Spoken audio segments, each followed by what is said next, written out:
жазира болып жайсаңдай менге көңілім шаттан тұрам қала ғой ән саңдай сұлу жирен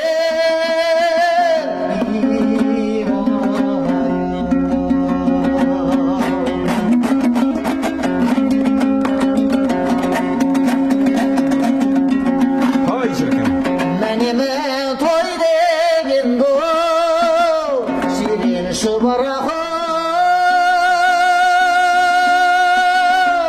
бір өзіңе қалқатай болдым құмар сұлу жирен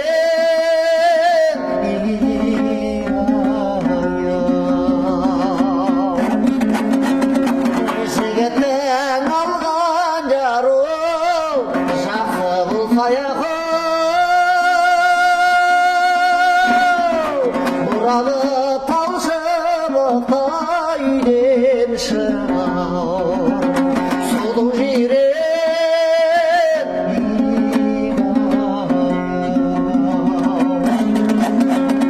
келеді жирен тайпалы боп жазира боп жайсаңдай мінгенде көңілім шаттанып тұрам қала ой ән салмай сұлу жирен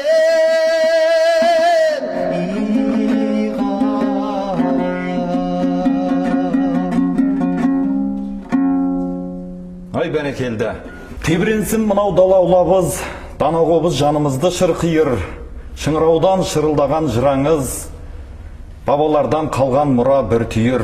Армысыздар ағайын, эфирде Алатау телеарнасы мен Алатау дәстүрлі өнер театрының бірлескен жобасы Асыл мұра бағдарламасы. Бағдарламамыздың бүгінгі қонағы Қазақстанның еңбек сіңірген қайраткері, әнші, ұстаз Темірбек Қараұлы Жүргенов атындағы Қазақ ұлттық өнер академиясының доценті Нұржан Жанпейісов ағамыз келіп отыр. Нұржан аға, бағдарламамызға қош келдіңіз. Рахмет, қош келдік. Нұржан аға, әңгімеміздің әрқиссасын өзіңіз жайлы бастасақ. Өзіңіз қазақтың бір туар жезтаңдай әншісі Дәнеш Рақышевтың төл шәкіртісіз. Енді бұндай ұлы кісілерге шәкірт болу екінің бірінің басына бұйыра бермейтін бақ. Дұрыс айтасыз. Енді осы бағыңыз жайлы бастайықшы әңгімемізді. 90 жыл ғой, өткен ғасыр деп сөйлейікші. Өткен ғасырдың 90 жылда сол мектепті аяқтағаннан кейін арнайы аудандық білім басқармасының жолдауымен қазіргі Жетісу облысы Талдықорған қаласындағы Ильяс Жансүгіров атындағы үлкен жоғары оқу орны бар. Сол жерге құжат тапсырғам. Ол жерде музыка пәнінің мұғалімін дайындайтын арнайы мұғалім мамандығын дайындайтын енді оқу орны ғой. Сол жерге барған кезде сол жерде үлкен мамандардың тыңдауынан өткеннен кейін ол кісілер маған бірден ұсыныс жасады. Дәнеш Рақышев деген қазақтың әйгілі әншісі. Осы жерден 1-2 жыл болды, арнайы класс ашып, шәкірттер тәрбиелеп жатыр. Сен бірінші барып сол кісіге тыңдата ғой өзіңді. Сенде бір үлкен өнер бар деп. Сол кісілердің бағыттауымен сол Дәнеш ағаға алғаш жолығып, сол кісі өзімді тыңдатып, ол кісі өз үйінде тыңдады мені. Сөйтіп, мені бірден ұнатып, өзіне шәкірт қабылдады. Сол оқу орынға түсуге үлкен ықпал жасады. Сонымен бұл 90 жылдан 92 жылдың жаз айы шілде айына дейін сол кісінің алдында тәлім алдым, дәріс алдым. Ол кісінің өз аузынан көптеген әндер үйрендім. Өкінішке орай 92 жылы шілде айында ол кісі өмірден қайтып кетті. Енді дұрыс айтасыз, ондай үлкен қазақ өнеріне үлкен еңбек сіңірген, үлкен үлес қосқан ондай тұлғаларға шәкірт атану, шәкірт болып, ол кісілердің алдын көру деген үлкен бақыт шын береді. Енді Құдайдың маңдайыма жазған үлкен бақытым бір осы шығар деп ойлаймын. Енді ол кісіден сабақ алып, өзіңізде осы қазақтың бір дәстүрлі өнеріне еңбек сіңіріп келе жатырсыз. Жалпы ұстаздық етесіз өзіңізде. Енді шәкірттеріңізді қай қырынан қарап аласыз? Өзіңізде жаңағы Дәнеш ағамыздың алдынан өттім деп жатырсыңыз. Ол кісі қай жағыңызға сіздің қарады? Жақсы дәкем, мынау әңгімеміздің тұздығы ретінде мен сол дәкеңнен үйренген бір әнді айтып алайын сонымен дәкең туралы. Жаңағы ол кісінің ұстаздық әнді қалай үйретуі, қазір өзің тікелей өзің сұрақ қойып отырсың, қазір де ұстаз атанып шәкірт тәрбиелеп жатқаннан кейін ортада бір үйлесімділік бар ма деген сияқты. Сондықтан мен сол дәкеңнен үйренген әндердің бірі ол кісінің сонау 59 жылы бұл кісі арғы беттен, яғни Қытай жерінен көшіп келді ғой атамекенге. Бұл кісі 1926 жылы дүниеге шірет түскеннен арғы бетке өтіп кеткен. Енді ол кез аласапыран, сондай қилы кезең еді ғой. Сол кезде үдере ел ары көшкенде, сол кісі кіндік қаны қазақ жеріне атамекенге тамғанмен, бірақ балалық жастық шағы арғы бетте өтті. Содан 59 жылы ол кісі бір жолата атамекенге көшіп келген кезде, сон үлкен қуаныштың әсерімен, бұл жақтағы елдің құрмет қошеметімен, соның үлкен әсерінен Саясында алманың деген ән жазған екен. Бұл әннің өлеңін жазған ақын Құрманбай Толыбаев. Осы әнге өзімде қарыздармын дейді Дәнеш аға. Неге? Өйткені бұл әнмен мені заманымыздың заңғар жазушы Мұхтар Әуезов жолықтырды. Сол кісінің бағасын алдым деп. Бұл кісі сондай бір үлкен мақтанмен айтып отырушы еді. Сол Саясында алма әні Дәнеш аға өзі 100-ге жуық ән шығарса, сол әндердің ішінде ең шоқтығы биік әндердің бірі осы Саясында алманың. Бүгінгі хабарға арнайы дайындап алып келіп отырдым. Сол Саясында алманы айтып. Бәрекелді.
Тамаша.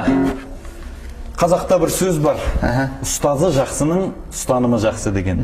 Енді бүгінгі студиямызда көрермендерге ұстазыңызды паш етіп шығармасын орындап жатырсыз. Енді бұның барлығы жаңағы өзіңіз ұстаздық етесіңіз дегеннің төңірегінде. Алғашқы ұстазыңызды бір ұлықтап өттіңіз. Жақсы, Тәкен, мынау сонау жаңа айттым ғой әңгімеміздің басында, сонау 90 жылы келіп Тәкен алдынан өтіп, ол кісі шәкірт атанған кезде менен басқа да таласып тармасып 20-ға тарта, 20-дан аса бала сол тәкеңнен ән үйренеміз, сол кісіге шәкірт боламыз деп таласып талмасып аласын жаңа алдында отырдық, шыны керек. Сол кезде ол кезде аптасына 2 рет келеді, 2 сағатқа. Сол кезде сол 2 сағаттың ішінде сол кісінің алдында отырып әндер үйреніп қалуымыз керек. Сонда енді ойлаймын, сонда Дәнешаға шәкірттерді ала алмайды. Сонда көзім жетті қазір ойлап отырсақ. Әр шәкіртке өзіндік жол табады. Яғни ол әр шәкірттің өзінің қабілет қарымын ескереді. Соған қайсы ән дұрыс келеді, қайсы әнді айта алады, шамасы шарқына қарайды деген сияқты. Сонда әр қайсына жеке-жеке ән үйретеді. Сонда көзім жеткені, мынау тыңдау деген үлкен маңызды нәрсе. Тыңдап өсу, әлгі тыңдаған әлгі көп сөйлегеннен көп тыңдау керек дейді ғой. Мына тыңдаудың маңызы өте зор екен. Мысалы, мен кішкентай кезімнен бастап сол жасымнан өзімнің әкемнің тартқан домбырасын, айтқан әнін естіп өстім. Әрине, ең алғашқы ұстазыңыз әкеңіз. Әкем. Содан құлағыма сіңіріп өстім. Ал енді ана ұлы тұлға тәкеңнің алдына барған кезде, ол кісінің үйреткен әніне келген кезде, маған ешқандай қиындық тудырған жоқ. Бұл қазақтың әні, бұл ұлттық классика деп жатамыз, кейде дәстүрлі ән деп те жатамыз. Бұл әнді үйрене салып айту деген не емес. Егер солай ойлайтын болса, ол өте қателеседі. Бұл қазақтың төл әніне, өнеріне, бекзат өнеріне, бұған шыны керек үлкен жауапкершілік, үлкен дайындықпен келу керек. Сондықтан лажы болса жастайынан құлағына сіңіріп өсу керек, жастай тәрбиелеу керек, сол жолға бағыттау керек. Егер расымен де сол бойынан сол өнер ұшқыны көрініп тұрса. Мен сол тәкеңнің алдына сондай дайындықпен келдім. Сол тәкеңнен үйренген әндерім, халық әндері, халық композиторының әндері, әннің жаңа хабарымыздың басында орындаған, сол тәкең жеткізген, тәкең орындаған халық әні Сұлу жерен деп айтылады. Одан кейін жаңа Саясын Алманың орындадық. Жалпы тәкеңнің алдында отырып көптеген ән үйрендім. Енді жаңа айтып отырмын, ұстаздық еткеннен кейін әр шәкіртке шәкірттің жаңағы ыңғайына қарай әндер үйрету керек дейміз ғой.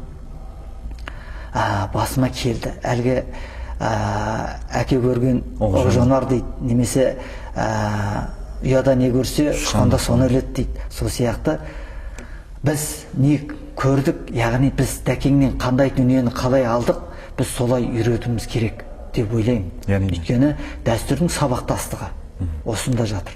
Яғни біздің бұл сонау ғасырдан жатқан, сонау ғасырдан келе жатқан өзіміздің ұлттық құндылығымыз, өнеріміз, әніміз ғой. Бұл әнде барлығы жатыр. Қазақтың ұлттық болмысы, салт дәстүрі, салт санасы, тәлім тәрбиесі, тарихы, тілі, ділі бәрі жатыр. Сондықтан бұны үйреткен кезде де бұны сон тәкеңнен қалай солай жеткен дүниені біз тәкеңнен қалай үйрендік, біз енді шәкірттерімізге солай үйретіп жатырмыз деп есептеймін.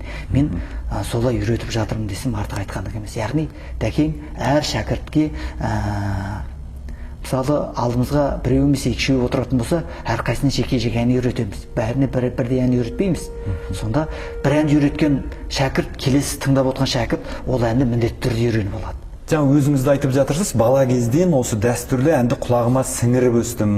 Жалпы сіздің табиғатыңыз ұстаздың алдына келгенде дайын болды, осы дәстүрлі өнерге. Енді қазіргі ұстаздық етесіз ғой, шәкірттердің бойынан байқайсыз ба осындай табиғатты, бейім дәстүрлі өнерге? Жоқ деп айта алмаймыз. Құдайға шүкір, ел ішіне өнер кеніш деп жатады. Құдайға шүкір, ел ішіне кейбір тамаша дауыс иелері, немесе тамаша жаңа таланттар кездесіп жатады, келіп жатады. Жоқ деп айта алмаймыз. Оның үстіне тағы бір қуантарлығы, қазір енді жерде мынау мектеп қабырғасында болсын, басқа да мынау мәдениет үйлерінде болсын, үйірмелер ашып балалар жасынан тәрбиелеп жатыр. Олар өсе келе мына колледждерге келеді, колледждерде дайындайды, колледжден кейін барып жоғары оқу орнына келеді ғой. Міне сондай сатыдан өтіп келген балалар бірталай дайындықпен келеді. Содан кейін тағы бір қуантарлығы, мынау қазір алыста жақын шетелден біздің қандастарымыз келіп жатыр ғой.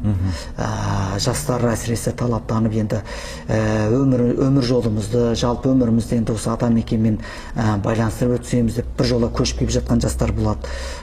Сондай жастардың ішінен жаңағы мен айтпақшы жасынан құлағына осы өнерді әсіресе ән күйді сіңіріп өспеген балалар келіп жатады. Біз ондайға үлкен қуанбасақ, оған түкте неміз жоқ. Сондай жастар кездесіп жатады. Яғни жаңағы дайын болып келеді да, үйреткеніңді қағып отырады, көрсеткеніңді қиналмай алып отырады деген сияқты. Сондай балалар Құдайға шүкір бар. Енді біз кейбір мамандықтар сияқты жаңағы аудиторияны толтырып алып оқыта алмаймыз ғой. Сондықтан әр шәкіртке жеке жаңағы оқытылады, сабақ беріледі деген сияқты. Сондықтан бұл жерде оқу орындарда санаулы ғана, яғни жаңа мемлекеттік қолдау етіп гранттардың саны шектеулі болады. Мысалы академияда ары кезде 6-8 бала ғана қабылданады жылына. Сол сияқты консерваторияда сондай өзінің бір шектеулі сандары бар. Сондықтан енді одан бітіріп жатқан балалар қазір енді ұстаздық енді барлығы бірдей сахнада жүр деп айта алмаймыз. Мынау Алатау театрында, басқа да театрда балалар бар, Құдайға шәкірттеріміз жұмыс жасап жатыр жемісті. Енді ол сахнадан тыс балалар жаңағы ұстаздық, яғни шәкірттер тәрбиелеп жүр оларда. Кейде бізден бітірген балалар айтып жатады, аға осындай бір балаларды тыңдап бересіз ба деп, кейде жаңағы бейне таспаларын жіберіп жатады, түсіріп. Сондықтан енді бұл енді солай жалғасып жатқан дүние, ол енді заңдылық. Енді осы дүниені жігін үзбей, ары қарай жалғастыру қазір бізге үлкен міндет деп ойлаймын. Әрине. Енді дәстүрлі өнердің айналасында көбіне ар жақтан келген қандастарымыз ба? Қазір өйткені қаймағы бұзылмаған бір мәдениет бар ма? Иә. Қалай ойлайсыз жалпы?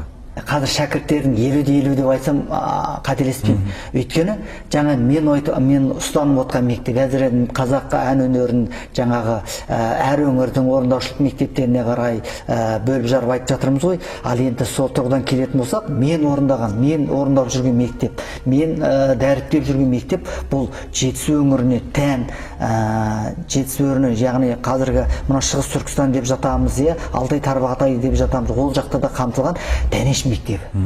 Дәкең өз алдына жеке үлкен бір мектеп қалыптастырып кеткен.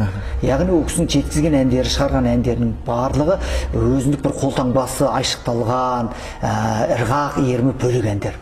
Сондықтан енді Дәкең сонау арғы беттен келген. Ол кісінің шырқаған әндер сол жақтан жеткен әндер.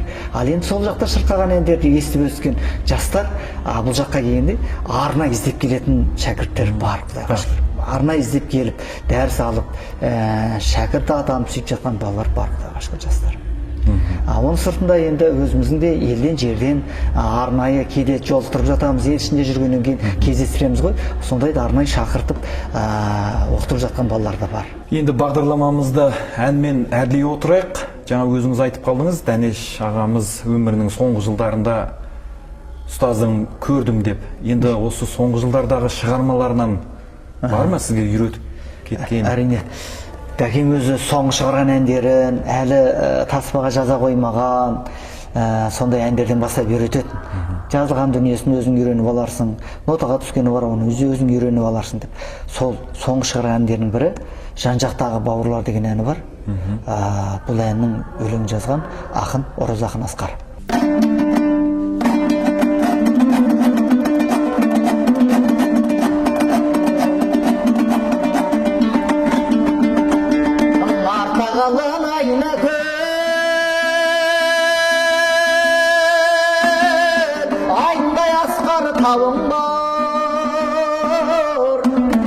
Қай жер оған сай ерер бармысыңдар бауырыма. Ай шеркін. Көп боп бірге көтерер басқа түсер ауырма. Көп жыл болар өсерер армысыңдар бауырыма.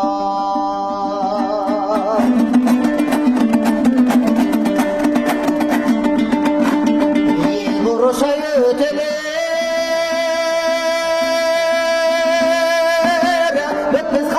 дауым бар.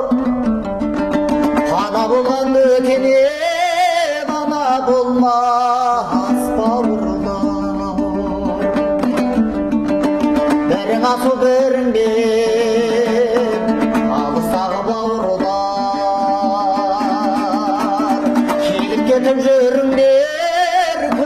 жерде ауыл бар. Ай десеңізші.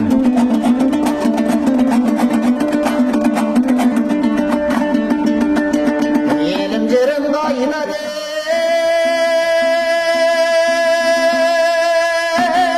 соңынан ерген қалым бар.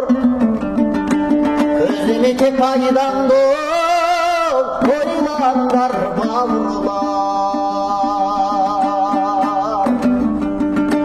Бірің асыл бірің бел алыстағы бауырлар. Келіп кетіп жүріңдер көрген өшердей ауыл бар. Келіп кетіп жүріңдер жан жағына бауырлар.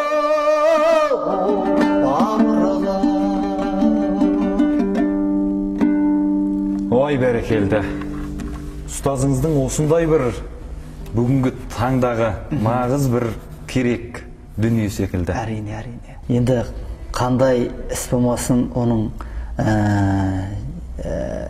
нәтижесін, жақсы нәтижесін, жемісін көру дегенде бір ғанибет қой. Енді бұл ұстаздық жол менің сонау 92 жылдан басталды. Яғни тәкең сол жылы өмірден озған кезде бұл кісі қосымша қазіргі Талдықорған қаласында Дәнеш Рақышев атындағы мектеп интернаты бар. Сол жерде бұл кісі арнай класс ашып, кішкентай жеткіншектерді әнге баулайтын.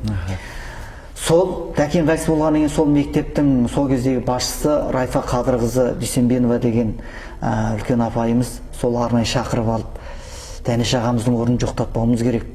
Анау кішкентайлар іздейді. Сондықтан тәкеңнен үйренген әндерді сен осыларға үйрет деп, мен сол жерге тәкеңнің орнына отырғызып, жаңағы ұстаздық етуіме үлкен жаңағы жағдай жасады. Сол мені 92 жылдан бастап мен ұстаздық етіп келе жатырмын. Сол жерде, сол мектепте көп жылдар сабақ бердім. Одан кейін осы Алматыға ауысып келіп, бұл жерде де қазіргі эстрада істер колледжінде, Жүргенов атындағы өнер академиясында арнай шәкірттер тәрбиелеп жатырмын. Енді шәкіртте алдымды көріп, мынау дәріс алып, ән үйреніп жатқан шәкірттер Құдайға шүкір бар. Олардың алды мынау қазір бізбен иықтіресіп, қазір үлкен сахналарда бірге өнер көрсетіп жүрміз. Мынау қара шаңырақ, қазір өнердің үлкен шаңырағы Алатау дәстүрлі өнер театрында қазір жемісті еңбек етіп жатыр көптеген шәкірттер. Тамаша. Содан кейін мынау еліміздің әр облысында келген шәкірттерім сол өз келген жерінде өзі еңбек етіп жатыр. Оның сыртында сонау жылдары мынау көрші Қытай жерінен бірнеше жастар келді. Сол елдің арнайы жаңағы тапсырысымен арнайы жіберген. Келіп осы жерден ән үйреніп келіңдер деген арнайы тапсырып келіп, бір айға жуық әндер үйреніп кетті. Қазір олар сол Алтай өңірдің филармонияда жұмыс жасап жатыр. Тәне бір үлкен мақтанышпен айтатын бір шәкіртім бар. Ол мынау Жапония елде Киото деген қаласында Наоки Такахаши деген жапон азаматы бар.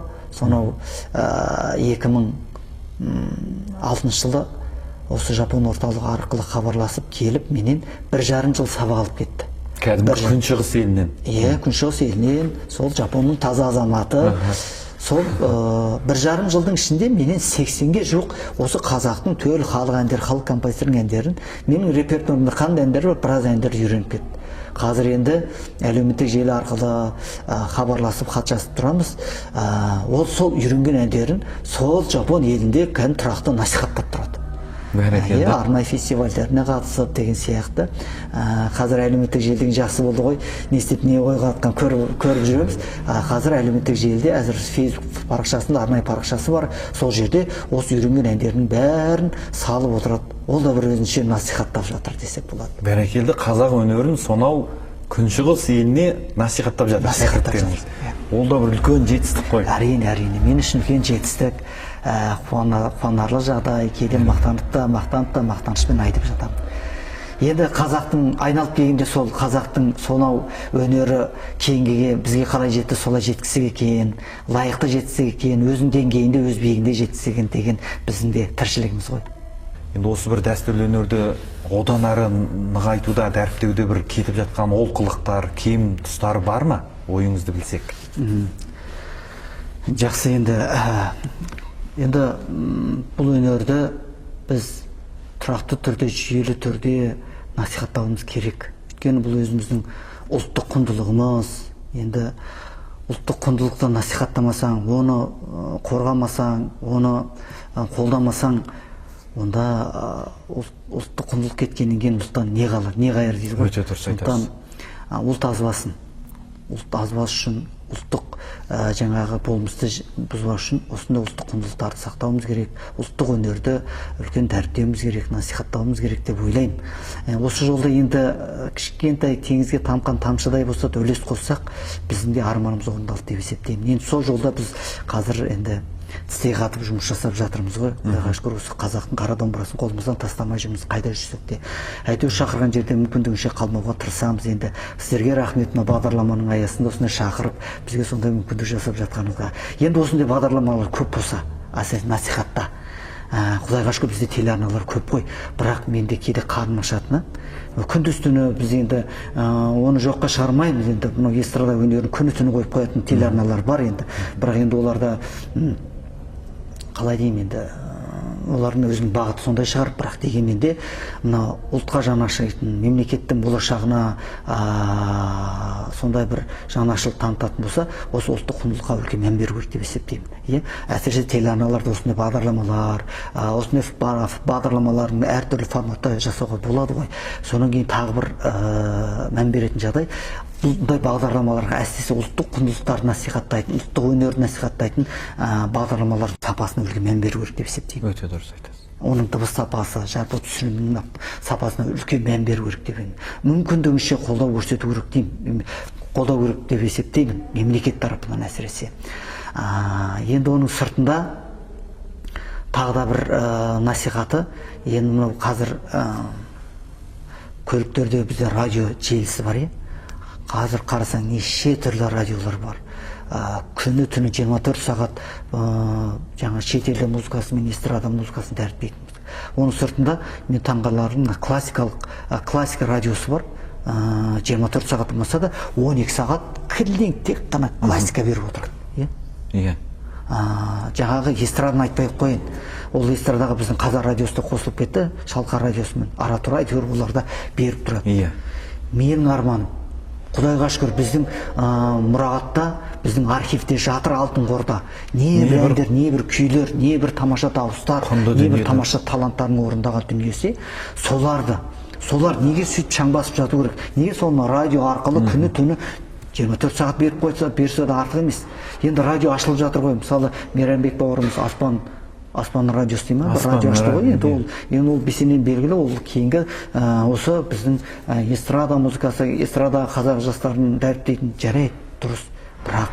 Бірақ менің арманды сондай радио, осы ұлттық өнерге, осы біздің ән күйімізге арналған радио болса шіркін деп армандаймын. Енді осындай реті келген жерді айтып қоямыз, енді айтыла беру керек деп есептеймін. Мен ол қолдан келетін дүние емес. Егер жоғары жақтан осындай дүниеміз, осындай дауысымыз жетіп жатса, қуағып нұр үстіне нұр болатын еді. Ал енді телеарналардың орны бөлек, рейтинг қуала бермей, осындай бағдарламаларға арнайы уақыт бөліп, үлкен қолдау көрсетіп, осындай дүниелер шықса, тамаша дүние болатын еді деп есептеймін. Бұл енді елдің болашағына, мемлекеттің болашағына, біздің жастарымыздың болашағына, яғни олардың тәрбиесіне, жалпы құндылыққа үлкен қосқан үлес деп есептейтін едім. Өте орынды пікір айттыңыз. Жалпы ұстаздық көзқарас. Өте жақсы пікір айтып отырсыз. Енді дәстүрлі өнерді аясында жүрген балалар, жаңағы түлектер, қазір тойға да сұраныс көп. Тойда да жүреді, сахнада да жүреді.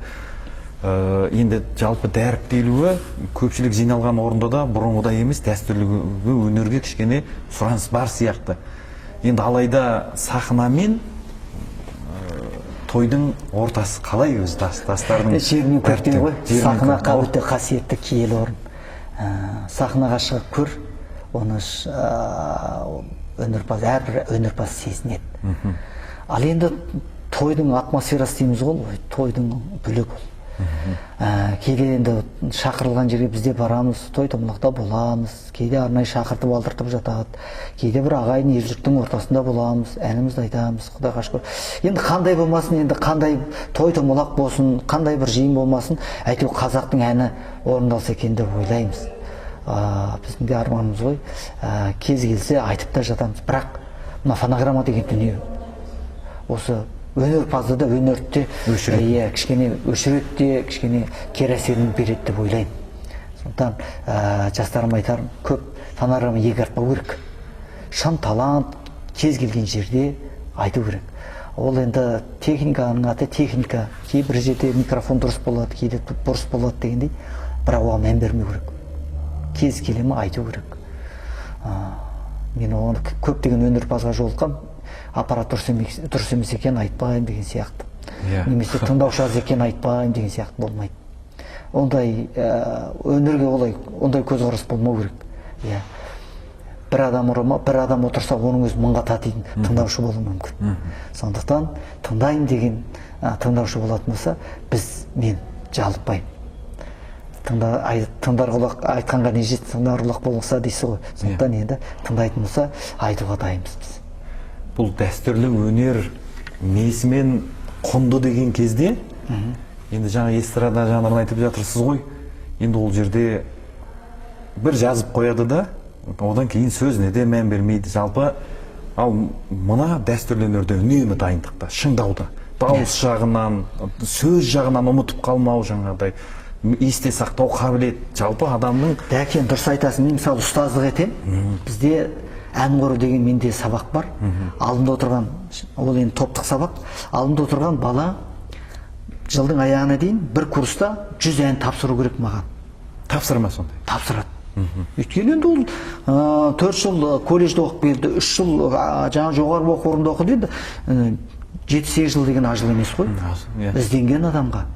Сондықтан оның репертуарында міндетті түрде 100 ән болу керек. Ол 100 әнді тек қана басын ғана айтып қою емес, бастан аяқ басы бүтін айтып беру керек ол ән. Қабылданады, сонда ғана қабылданады. Сондай 100 ән репертуарында тұру керек.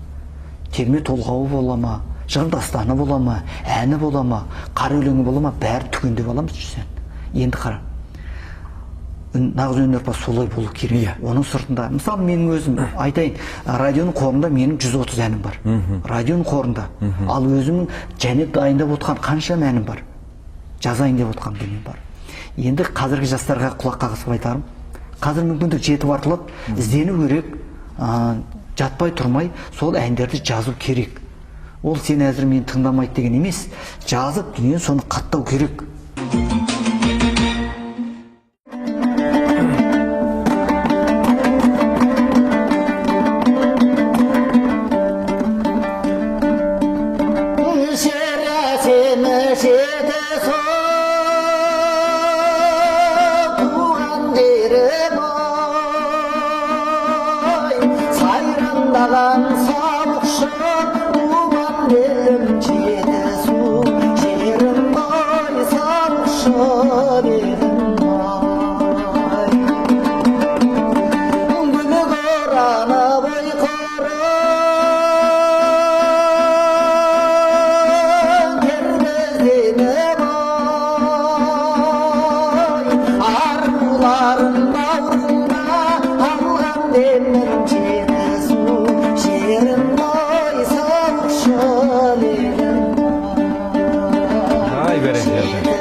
Domboraga en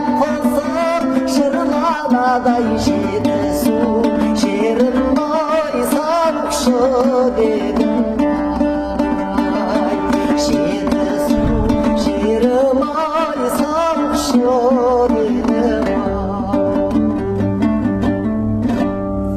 Тамаша.